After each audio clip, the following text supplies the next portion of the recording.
অবশেষে আমার আজকে রুটিন কমপ্লিট হলো আর এখন বাজে রাত 2:30। সাধারণত 12:30 একটা পর্যন্ত আমার ডেডলাইন থাকে, কিন্তু মাঝে মধ্যে না চাইতেও সময়টা একটু বেশি পিছিয়ে যায়। তার অবশ্য মাইনার কিছু কারণও থাকে। আজকের গোটা দিনের ব্লগটা দেখলে তোমাদের কাছেও কারণটা কিছুটা স্পষ্ট হবে। কালকের জন্য ওভারঅল একটা টু ডু লিস্ট বানিয়ে আজকের মতো টেবিল চেয়ারের সাথে সম্পর্ক সমাপ্ত হলো। কালকের প্ল্যানিং কিছুটা আজকেই করে রাখতে হয়, সেটা পড়াশোনা হোক, ঘরের কাজ হোক আর খাওয়া হোক। কিন্তু একটা কথা মাথায় রেখো, প্ল্যানিং যতই করো ফিউচারে নিজেকে সবসময় প্রেজেন্টেই রাখবে, নয়তো লাইফটাই অন্ধকার মনে হবে।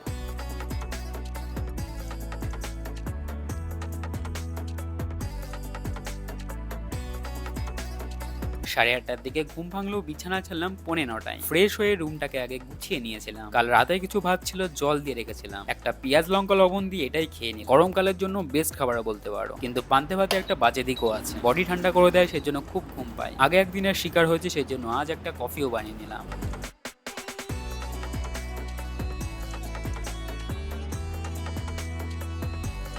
পড়তে বসার আগে তোমাদের বাইরের ঝলকটা একবার দেখিয়ে দিই। হালকা মেঘলা, সকাল থেকেই ঝোড়ো হাওয়া, ভাইবটা অনেকটা বসন্ত শরতের মতো। আর এদিকে আমার কাছে একটা সুন্দর ফুলও ফুটেছে। যাই হোক, 9:30 বাজে আর আজকে প্রথম স্লটটা এখন থেকে শুরু করা যাক। অনেকেরই কমেন্ট আসে ম্যাথ কি করে স্ট্রং করব। দেখো, আমি নিজেও ম্যাথ স্ট্রং করা ফেজেই আছি। ম্যাথ ঠিক করা একটাই উপায়, সেটা হলো প্রতিদিন প্র্যাকটিস। আর সাথে যে ফর্মুলাগুলো আছে সেগুলো একদম ঠোঁটস্থ রাখা, যেগুলো খুবই ইম্পর্টেন্ট আর সবসময় প্রয়োজন হয়। এরকমই কিছু ফর্মুলা এখন স্ক্রিনে দেখছো, অ্যালজেব্রা, ত্রিকোণমিতি, ম্যানসুরেশন, আরো বেসিক কিছু ফর্মুলা যেগুলো মনে রাখতেই হবে। আর এরই সাথে একটা জিনিস করতে হবে, সেটা হলো ক্যালকুলেশন। মিনিমাম 30 পর্যন্ত কিউব আর 50 পর্যন্ত স্কোয়ার। নামটা 20 অথবা 25 ঘর পর্যন্ত ঠিক আছে। এসএসসির টাইমিং সব সাবজেক্টেই সেকশনাল করে দিয়েছে। 15 মিনিটে 25টা ম্যাথ নামানো, ফর্মুলার ক্যালকুলেশন তো মাস্ট লাগবেই। এরকম ফর্মুলা শিট না থাকলে অবশ্যই বানিয়ে নিও, আর নয়তো কমেন্ট করো, আমি পিডিএফ বানিয়ে টেলিগ্রামে পাঠিয়ে দেবো, যদি কিনা অনেকের প্রয়োজন হয় তবেই। প্রথম স্লটটা 2 ঘন্টার হবে। কম্পিউটার আর কারেন্ট অ্যাফেয়ার্স 40 মিনিট করে, আর বাকি সময়টুকু ম্যাথের মক। কারেন্ট অ্যাফেয়ার্স এতদিন খুব একটা টাইম দেওয়া হয়নি, কিন্তু এখন দিতে হবে, কারণ সামনে অনেকগুলো এক্সাম আছে পরপর। আর রইলো কম্পিউটার, এটার খুব একটা টাইম দেওয়া হয় না। হার্ডলি 14-15টা চ্যাপ্টারই ঠিকঠাক করে পড়তে হয়, আর সেটাও আজকাল করে করে পড়াই হয় না। তবে এবার কয়েকদিন টানা করে শেষ করে দেবো ভেবেছি।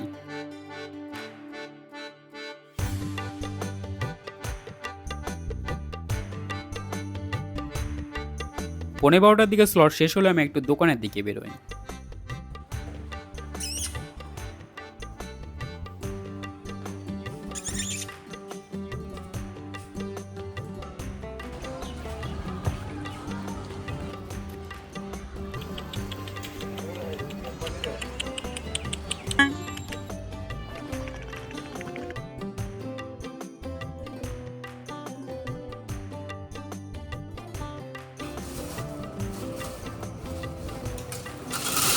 দুপুরে খাওয়ার জন্য চাল শেষ, সেই জন্য দোকানে গেছিলাম চাল আনতে। রুমে এসে একেবারে চালটা ভিজিয়ে দিলাম, সাথে বসিয়ে দিলাম ছোলা মুখ সেদ্ধ করতে। এরপর চলে আসি ছাদে, কালকের ভেজানো জামা কাপড়গুলো কাচবো। আজ রোদ্দুর আর হাওয়া ভালোই আছে, বেশ কয়েকদিন বৃষ্টির জন্য এই কাজটা করাই হচ্ছিল না।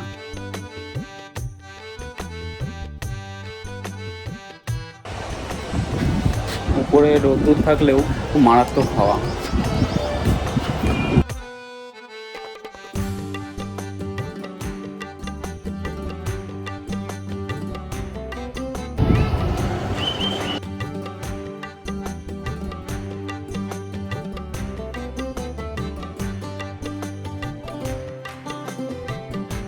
কাঁচা ধোয়া শেষ হলে কিছুক্ষণ ছাদে ঘুরছিলাম, এরপর রুমে ফিরে স্নানটা সেরে নিই। এদিকে আমার ছোলা সেদ্ধ কমপ্লিট, আর দুপুরের জন্য ভাতটাও চাপিয়ে দিলাম।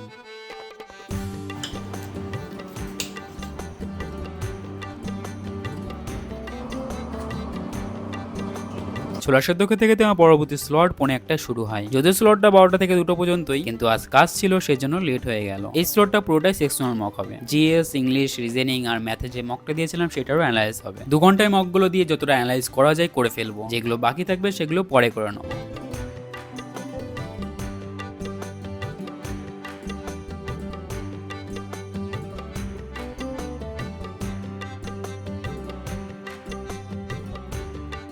গাইস, জেঠি মাছ বাড়ি নেই, সেই জন্য একটুখানি তরকারি ছিল ফ্রিজে, সেটাই একটু আমাকে দিল।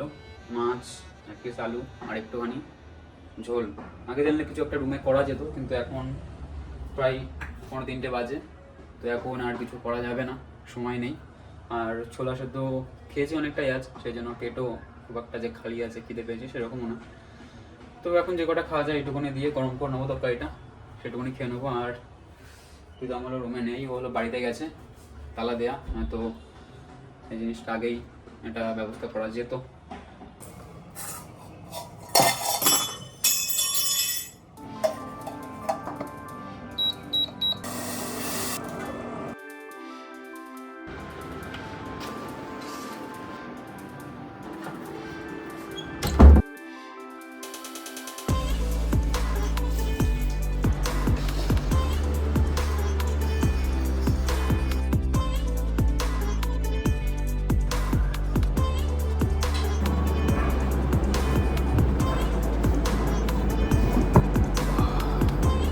রাতে ঘুম কম হলে মনে হয় 3-4 কেজি ওয়েট কমে গেছে, আবার দুপুরবেলা বা বিকালবেলা 1-1.5 ঘন্টা ঘুমিয়ে নিলে মনে হয় 2-3 কেজি ওয়েট বেড়ে গেছে। তো আজকে দুপুরবেলা ভেবেছিলাম ঘুমাবো না, মানে আধ ঘন্টা ভেবেছিলাম ন্যাপ নেবো, 4:30 কিংবা 5টার মধ্যে উঠে আবার স্লট শুরু করে দেবো। বেশি ঘুমিয়ে পড়েছিলাম কারণ কালকে রাতে ঘুম কম হয়েছে, হয় সেটা নর্মাল বিষয়। মোটামুটি এখন সেই জন্য 1.5 ঘন্টার মধ্যে ঘুমিয়ে পড়েছিলাম।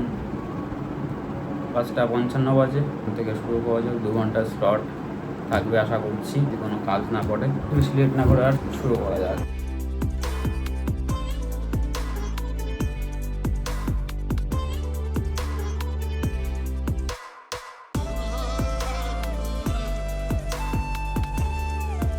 এই স্লটটা হওয়ার কথা ছিল তো 5টা থেকে 7টা পর্যন্ত, কিন্তু প্রায় 1 ঘন্টার ডিলে। শুরু করেছিলাম কিছু চ্যাপ্টার ওয়াইজ কোশ্চেন দিয়ে, সেটা কমপ্লিট হলে সকালে দুটো ম্যাথের মক দিয়েছিলাম, সেইগুলোই অ্যানালাইসিস শুরু করি। ম্যাথের অ্যানালাইসিস একটু বেশি টাইম লেগে যায়, তার উপর 5-6টা তো টাচই করা যায় না সময়ের জন্য। স্লটের শেষের দিকে একটা কফি বানিয়ে নিয়েছিলাম, একটু পরেই ওয়ার্কআউট শুরু করবো, তো এটাকে সস্তা ক্রিয়েটিন বলতে পারো। স্লটটা শেষ করতে করতে 8:15 বেজে যায়, কেন জানি না স্লটের শেষের দিকে আমার কনসেন্ট্রেশন আরো বেড়ে যায়, তখন মনে হয় যেটুকুনি বাকি আছে সেটুকুনি শেষ করেই উঠি। এভাবেই প্রতিবার স্লটের টাইমটা 10-15 মিনিট বেড়ে যায়। বাইরে সুন্দর ঝোড়ো হাওয়া উঠছে, বেশি আর লেট করা যাবে না, ওয়ার্কআউটটা তাড়াতাড়ি করে শুরু করতে হবে।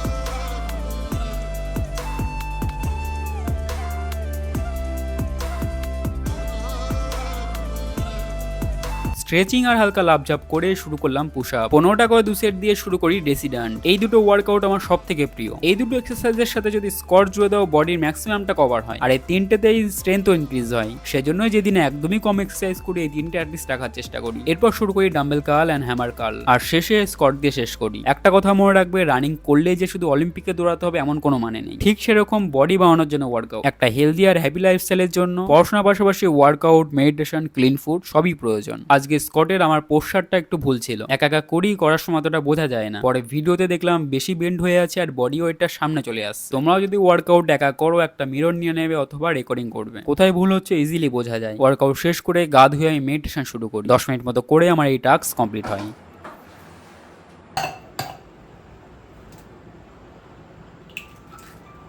এদিকে আমার রুমমেট প্রীতম বাড়ি থেকে এখনই ফিরলো, আর এখন আমি ভাজবো একটা ডিম, কারণ দুপুরে কিছু ভাত ছিল, ওটা ডিম দিয়ে খেয়ে নেবো, আর সাথে দুটো রুটি আর তরকারি। প্রীতমকে হয়তো আর কয়েকদিনই তোমরা ব্লগে দেখতে পাবে। রুমে পড়াশোনা একটু অসুবিধা হচ্ছে, তো লাইব্রেরি জয়েন করবে। আমাদের এদিকে তো লাইব্রেরি নেই, তো লাইব্রেরি আশেপাশে কোথাও একটা শিফট হবে। আমিও অনেকবার ভেবেছি, কিন্তু পসিবল হয়ে ওঠেনি, সেজন্য আপাতত রুমেই কন্টিনিউ করছি। দুদিন আগে আমার একটা অর্ডার এসেছে, খুলেই দেখা হয়নি, আজকে খুলেও দেখতে হবে আর ইউজও করতে হবে।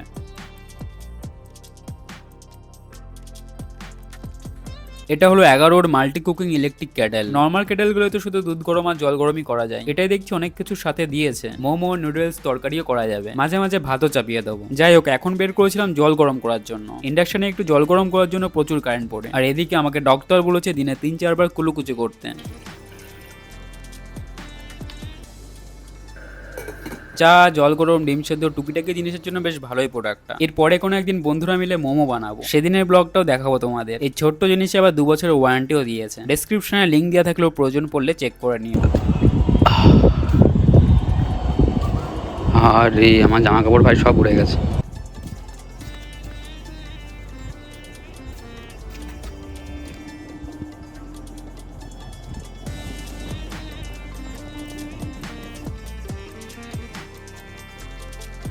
উপরে এত হাওয়া, আমার টোটাল 5টা জামা কাপড় ছিল, একটা গেঞ্জি কোথায় উড়ে চলে গেছে খুঁজে পাওয়া যাচ্ছে না।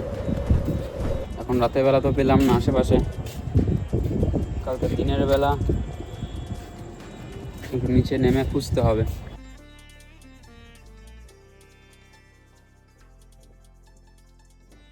খাওয়ার পরে হাঁটাচলা খুব একটা হয় না, কারণ ঘরেই থাকি, আর সেই জন্য বইটা একটু বেড়ে গেছে। এবার থেকে একটুখানি হাঁটাচলা করতে হবে খাওয়ার পরে। হাওয়াটা হট করে বন্ধ হয়ে গেল। সুন্দর হাওয়া দিচ্ছিল, যদিও হাওয়া আছে, কিন্তু ছাদে যেই পরিমাণ হাওয়া দেয় আমাদের এই ছাদে, আমরা পুকুর, পেছনে পুকুর, মাঠ, প্রচুর হাওয়া দেয়, সেই তুলনায় একটু বন্ধ হয়ে গেল। এখন বাজে 10:22, 10:30 থেকে পড়তে বসবো ভেবেছিলাম। 10টার দিকে পড়তে বসবো, ওইদিকে 8টার জায়গায় 8:15 হয়ে গেল। ওয়ার্কআউটে একটু বেশি টাইম লেগে গেল, তারপরে খাওয়া দাওয়া করতে করতে 40 হয়ে গেল। এখন একটু হাঁটছি, একবারে 10:30টায় পড়তে বসবো। পুরো সুন্দর চাঁদ মামা। এই শহর বড় আছে না কেউ বোঝে না। যখন ব্যস্ত থাকি পড়াশোনা নিয়ে, সারাদিনের কাজকর্ম নিয়ে, ওয়ার্কআউট নিয়ে, ভিডিও নিয়ে, তখন তো খুব একটা ফারাক পড়ে না। কিন্তু যখন একটু ফ্রি হয়, এই দূর দূর এত এত বাড়ি দেখি, তখন একটু একটু মনে পড়ে। একটু না, অনেকটাই মনে পড়ে বাড়ির কথা, মায়ের কথা, বাবার কথা, দিদির কথা, বন্ধুদের কথা। তোর থেকে স্ট্রংই আছি, কিন্তু ওই একটু নস্টালজিয়া ফিলটা, মায়ের হাতের রান্না, বাবার বকা, বন্ধুদের সাথে বিকালবেলা বেরোনো, চায়ের আড্ডা, একটু মনে পড়ে। আর এখানে তো কিছুই হয় না। ওই লাইফটা এই লাইফটা পুরো হলো ইনভার্স। তবুও এই লাইফটাই দরকার। এই লাইফটা না হলে কোনো দিন সামনে এগোনো যাবে না। আগে একটা ভিডিওতে বলেছিলাম বাড়ির বাইরে আসাটা দরকার। তো অনেক কিছু শিখেছি বাড়ির বাইরে এসে। ছোটোখাটো ইমোশনাল কন্ট্রোল যেগুলো আগে হতো না, এগুলো এখন আরও স্ট্রং হয়েছে, যেটা দরকার একটা ছেলের জীবনে। মানে প্রত্যেকের ছেলে মেয়ে প্রত্যেকের জীবনে দরকার, কিন্তু একটা ছেলের জীবনে অনেকটা বেশি পরিমাণে দরকার। এটা অনেকটা ঠিকঠাক হয়েছে এখন।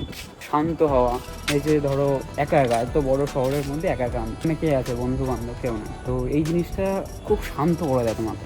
বাড়ি থাকলে আমার মনে হয় যে আমি দাদা, আমি সব কিছু, আমার উপরে কোনো কথা হবে না, মায়ের ওপর চিল্লানো, বাবার ওপর চিল্লানো, কিন্তু এখানে কার উপর চিল্লাবে? এখানে যদি সকাল লেট করে ঘুম থেকে ওঠো, বা একদিন যদি ইচ্ছা না করে, দুপুরে খাবারটাও খেতে পারবে না, আর সারাদিন তো গেলই।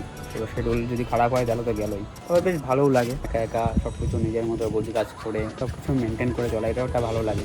মনে হয় যে হ্যাঁ, কিছুটা একটু বড় হয়েছি। বয়সের দিক থেকে বড়ো হলেও নিজেকে না খুব মনে হয় না যে বড় হয়েছি, অনেকটা বড় হয়ে গেছি। এখনও ভিতর থেকে সেই বাচ্চা ভাবটা, ছোটো ভাবটা আছে। তো এখানে এত কিছু সব মেনটেন করি, সব কিছু চলি, তখন মনে হয় যে না, কিছুটা হয়তো বোঝাতে পারছি নিজেকে। আজকের ওয়েদারটা একটু গরম কম আছে, কারণ সারাদিনে মোটামুটি হাওয়া দিচ্ছে। চলো এবার নিচে যাওয়া যাক, প্রায় 10:30 বেজে গেছে।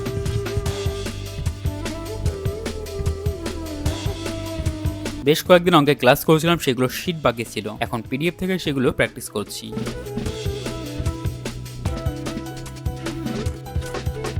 1.5 ঘন্টা মতো করে সায়েন্স ধরলাম। সায়েন্সের মধ্যে ফিজিক্সে কয়েকটা চ্যাপ্টার বাকি ছিল, সেজন্য আজ ধরে দুটো লেকচার 2x এ কমপ্লিট করে ফেললাম।